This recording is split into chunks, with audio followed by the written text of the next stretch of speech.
Today, welcome to the Foundry and Forging Lab. In this laboratory, we are going to learn how the foundry process will be take place as well as forging and casting process will be take place. And come to this picture. Now today I am going to explain what are the different parts as well as different materials are there for using the foundry process. See, this is what primarily this is a cope as well as a drag box. This is also called as molding box. Especially we'll put it on. This is a drag on which it is going to this mold box is going to place on above the side. So then it is called as a cope one. So both we can say that cope as well as drag box. Then these are the slicking tools which is used for the making the pattern process. See, you can check it on. This is a round slicking tools, and also this is also semicircular slicking tools are there. This is used for primarily used for making the cores as well as patterns.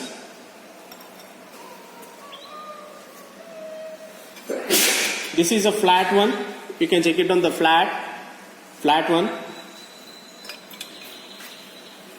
This is a leveler. We can check it on for taking the rectangular cross section, or you can make it on the right angles cross section by using this kind of tools.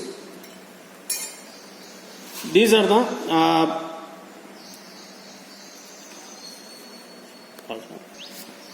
the corner fitting tools. See, you can check it on very smooth surface are there. From these tools, you can make it on the corners. The corner has to be very smoothly and correct in position. Likewise, the corner fitting tools are there, and this is a circular fitting tool. The same thing, corner fitting tools. These are comes under category of corner fitting tools, and these are lifters. After you making the core or any pattern, you need to lifter. So you need to take it on this type of a lifter.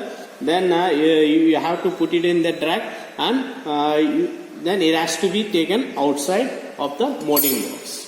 And these are lifting screws. From these help of these screws, we are going to lift this entire the patterns. These are the risers and gaiters. The risers and gaiters, you know what is the importance of risers and gaiters here.